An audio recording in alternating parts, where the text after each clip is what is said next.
Hi everyone, thank you for joining me. This video presentation is entitled From Point and Click to Reproducibility. It is designed for faculty members who are not sure how reproducibility education can fit into the undergraduate curriculum, or for those who are interested in teaching reproducibility but are not sure where to start. So often, I hear professors say things like, "I'd like to teach reproducibility, but I can't add anything more to my course." Or, "I know reproducibility is important for researchers who publish, but it's not really applicable to undergraduate students." If either of those statements sound like you, this video may be of interest. I argue here that reproducibility can be taught in a wide variety of classes without sacrificing other content. I know because I've added it in one form or another to almost all of my classes. In this video, I'll present 6 strategies to incorporate reproducibility into your courses. I'll start with the very basic that can be used in any class and move up from there to strategies that will work well in all sorts of statistics courses. In general, when I talk out in the world about reproducibility, I mean the term in its broadest sense. Reproducibility is when a researcher provides the tools and documentation to allow another person to rerun their analysis and, ideally, arrive at the same conclusion. This includes providing the original data as well as all the directions for recoding, processing, and analyzing. Although I focus on quantitative work in this video, the data could just as easily be interviews or literary texts. When we understand that reproducibility is about transparency of methods, it becomes clear that it is not a peripheral skill for undergraduates. It is absolutely central to communicating scientific findings, particularly in this polarized time. Before I go any further, let me tell you that this video includes QR codes to relevant links.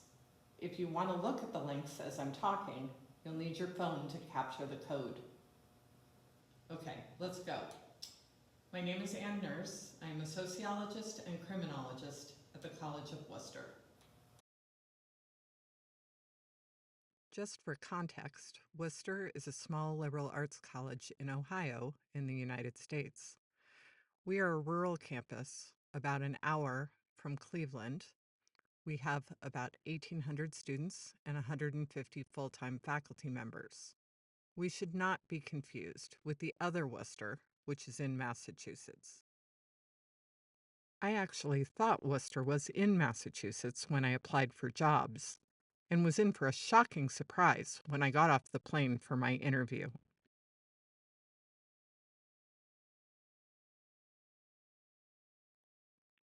Today, I am a champion for reproducibility.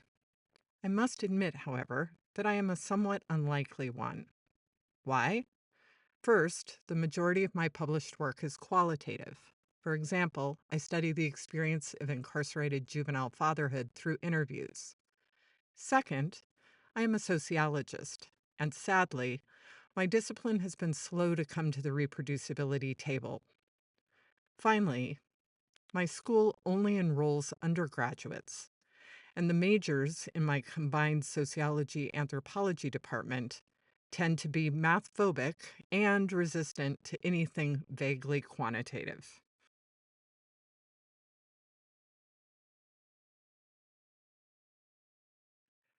So how did I come to earn my reproducibility cape? I discovered reproducibility years ago when I received an email from Project TIER at Haverford College.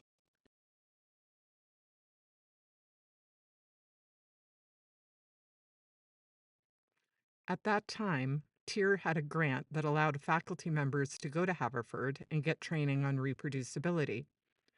I remember feeling conflicting impulses. Free travel sounded great, but what was reproducibility? During the 3 days I was at Haverford, however, I became thoroughly indoctrinated.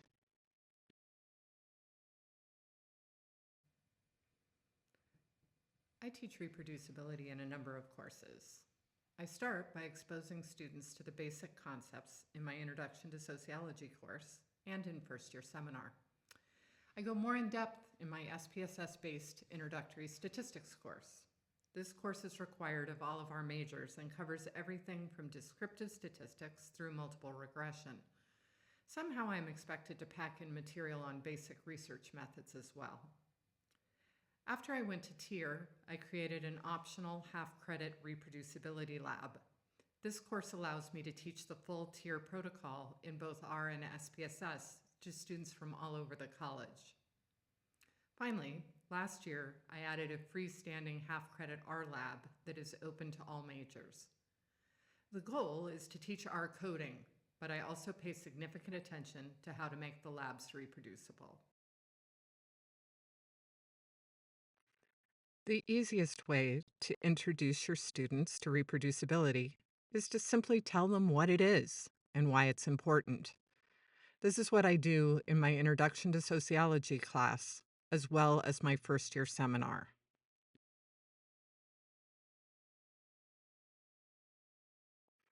If you want some explanation aids, you can show the now dated but kind of funny panda video. If you haven't seen it, it's about a data mess where the animals do not keep good documentation of their research.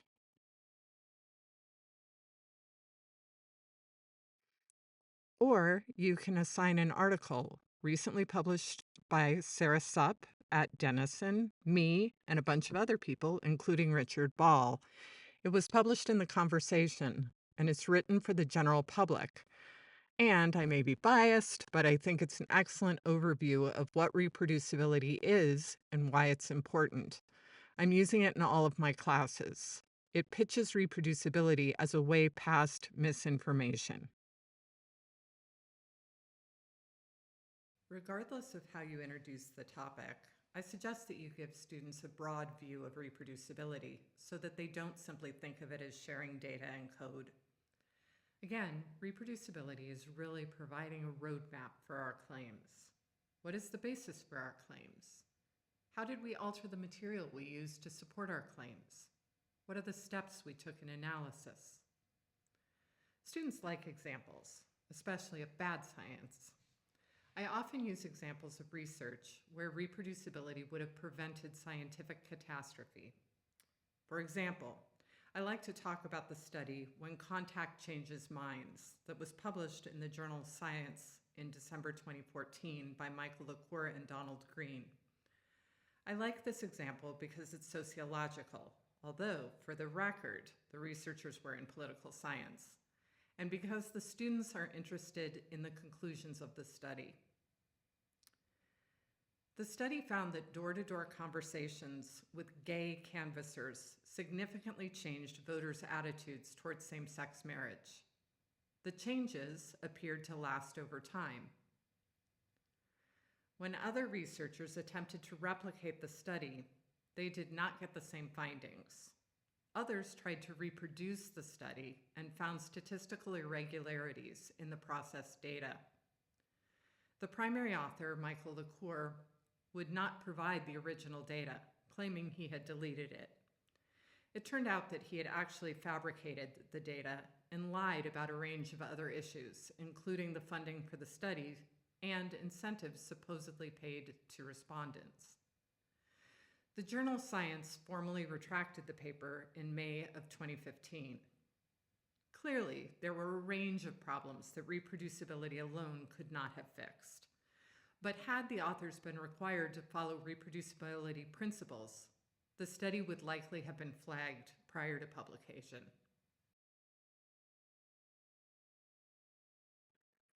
The original study and the retraction were featured on This American Life, a national radio show on NPR. Students like listening to this episode. To sum up this strategy, just talking about defining and emphasizing reproducibility in a wide range of courses across the curriculum is an excellent start. I do want to say, however, that you want to be careful about overemphasizing bad science. It may be appealing for students, but of course, the truth is that most science is credible. I make sure to talk about this as well.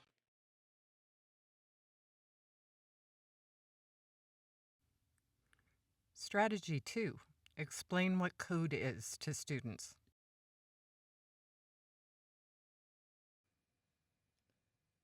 This strategy works well in a basic research methods or statistics course.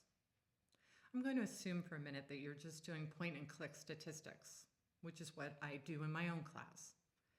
To introduce reproducibility in this context, I do the following.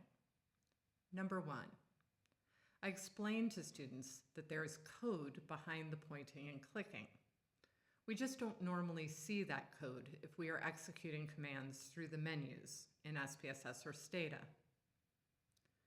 Second, I explain that in SPSS, files with code in them are called syntax files. They are called do files in STATA. Just so you know, I have used STATA about 3 times total, so anything I say about it is a little suspect. In SPSS, you can either write code in a syntax file, or you can copy it to the syntax file and save it. Then you can run your code again later. You should tell students the advantages of this. Their commands are saved and can be run over and over again, or they can be adapted as needed. They can also give the commands to others to check their work. 3. If you don't want to teach students how to code, just show them how to make the code copy itself into a syntax file. Here's how you do it in SPSS. Okay, I'm going to show you how to create a syntax file in SPSS. This is just some data from the National Youth Survey from ICPSR. What I'm going to do is just create a simple bar graph using the menus in SPSS, and a simple bar graph. Define, I already put in the variable, it's a marital variable. I'm not going to do anything fancy. But here, instead of hitting OK, as many of us who at least used to be menu driven would do, what you want to do is hit paste here at the bottom, and paste appears on all the dialog boxes that come up with the menus. So I'm going to push paste.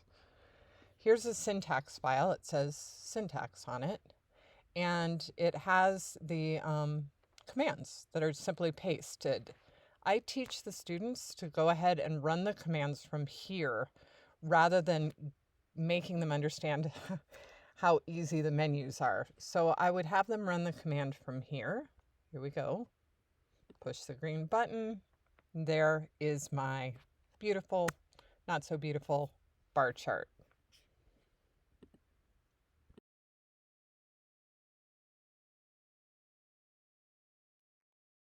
If you are working in R, I use pre-done labs like Open Intro Stats so that the students can mostly just copy the code.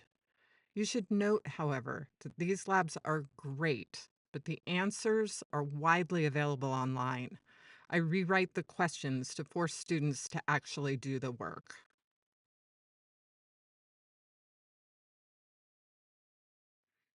I also like the labs at Open Stats Lab, but I had to write the R code and provide it to students.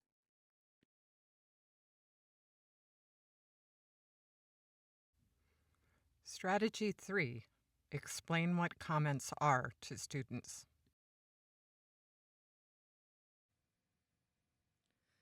Providing students with pre-written code, or having them simply paste the code they obtain through the menus, is only of limited help to them.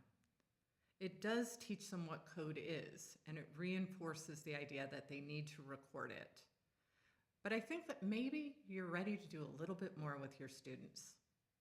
The next logical step is to require comments with the code.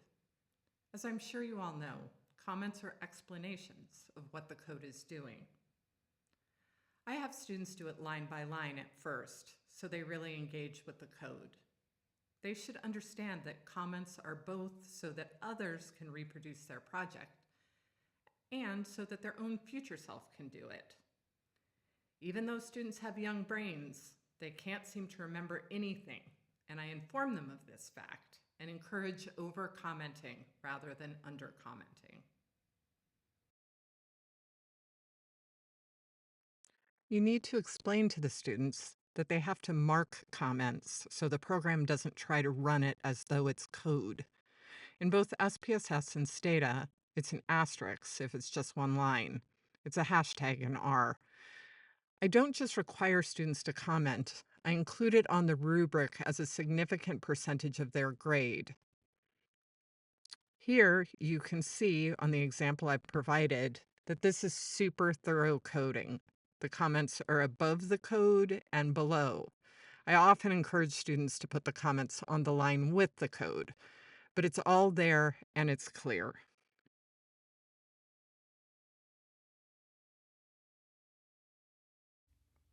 Strategy 4, explaining the working directory.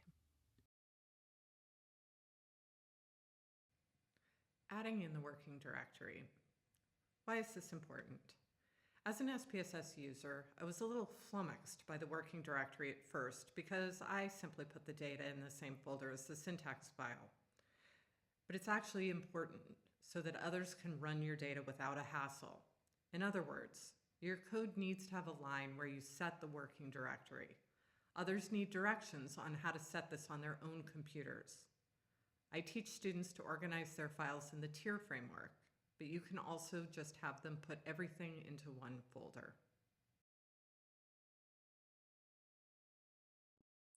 We talk about students being really tech savvy, but they actually aren't. They just look like it.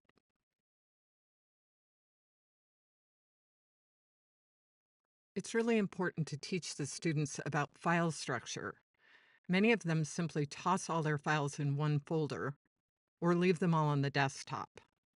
I give them an image like this, and I explain the importance of setting up your files in a clear structure. I then explain that the working directory is where the computer thinks it is. It's the folder from which the computer is operating.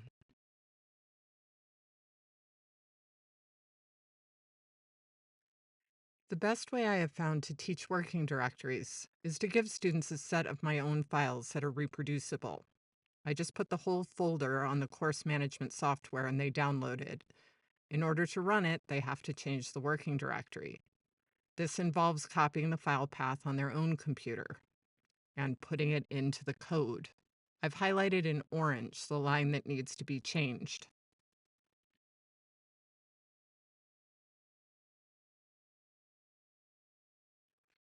To ensure that we're all on the same page, I run the files myself on the computer in the classroom, and I provide written instructions. You, on your screen, are seeing some sample instructions for copying file paths.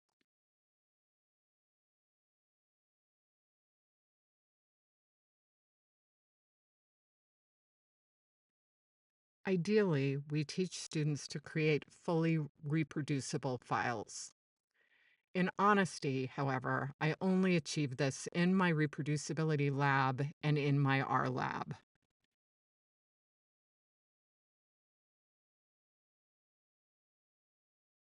I learned reproducibility through Project Tier, so that's what I teach. I understand there are other ways to structure reproducible files, so you should teach what you're comfortable with. Tier's structure, shown here on the screen, includes 4 file folders: data, analysis data, scripts, and output. I'm not going to try to teach you the tier protocol here, and many of you may already know it. There are plenty of resources on the website if you are interested.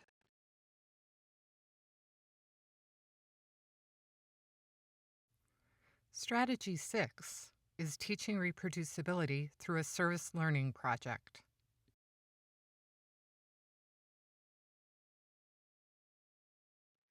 The service learning label can cover many different kinds of activities. Here I'm referring to students learning alongside a nonprofit to do data analysis. In a few minutes, I'll let the nonprofit describe the project that we do.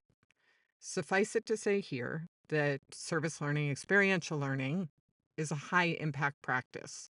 In other words, students learn more and retain more when they deal with real life problems.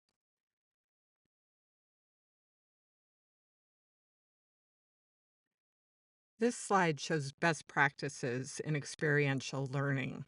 I don't have time to talk at length about these different practices, but the real key is that it's a partnership. The university isn't coming in and decreeing what an agency needs. The agency and the university must actually partner and figure out a project where everyone will gain.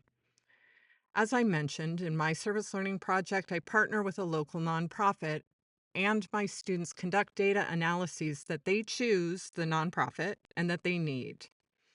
It is a great way to teach reproducibility because students suddenly understand that they are actually communicating with a person that they know at an agency that they know. In the next slide, you'll hear my colleague, Trish Steiger, at the agency we partner with. It's called 180, and she's talking about our project.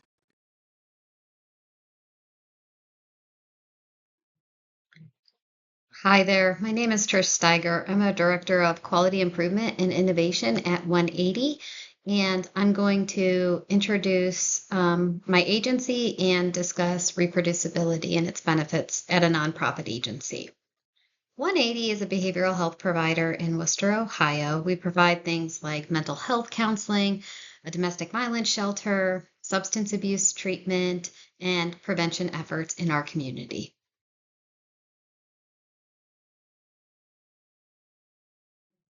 180 has a variety of funding sources. Our largest source is Medicaid. We also bill services to private insurances and Medicare. A large budget also covers federal grants, state grants, foundations, and charitable giving. In order to secure these more competitive funds, we need to provide data. Here comes the collaboration with the College of Wooster.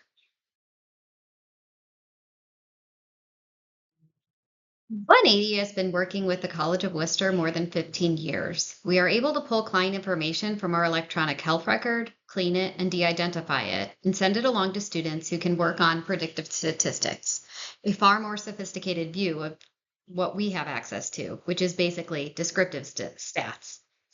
With this in depth review, we are able to understand links between successful treatment and wait times, engagement of specific populations, and also compare longitudinal data. All this information is taken back to our senior leadership, who uses it to make practical decisions.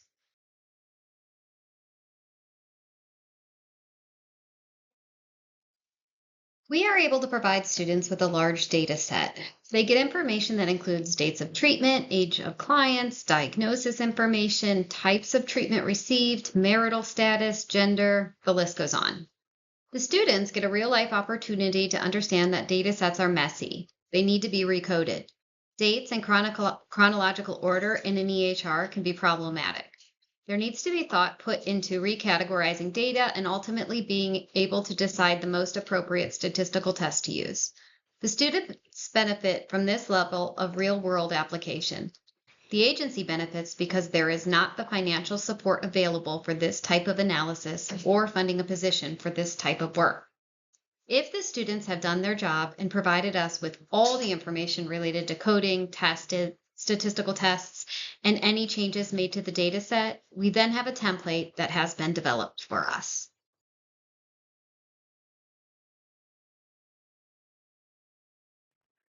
As Trish just described, every year she gives us a list of questions that 180 needs answered for grant applications or for their own internal analyses. Here's an example of one student group's questions from this year.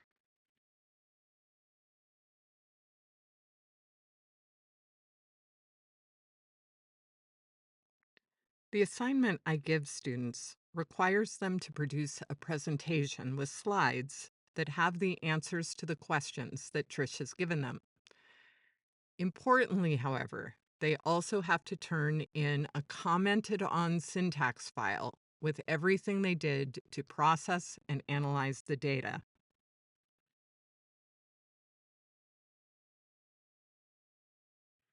If you are interested in incorporating a project like ours into your courses, Trish and I wrote an article that was published a few years ago in Teaching Sociology.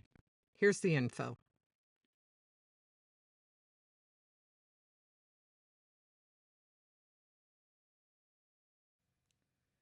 Let's sum up. Yes, you do have time to put reproducibility into your classes. including introduction to sociology or poli-sci or psych or econ. I would start small and then scale up from there as you become more comfortable. If I haven't convinced you yet, here are some further benefits. First, it's difficult to AI reproducible files with comments.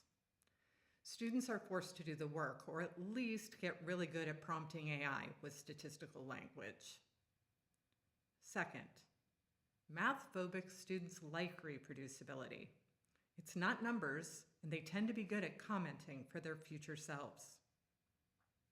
Third, teaching reproducibility makes me better in my own research, and I think you will find the same.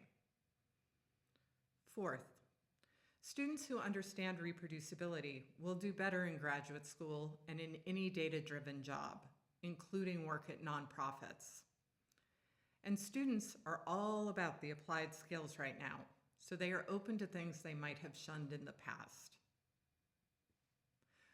Welcome to the Reproducibility Superheroes Club, and thank you.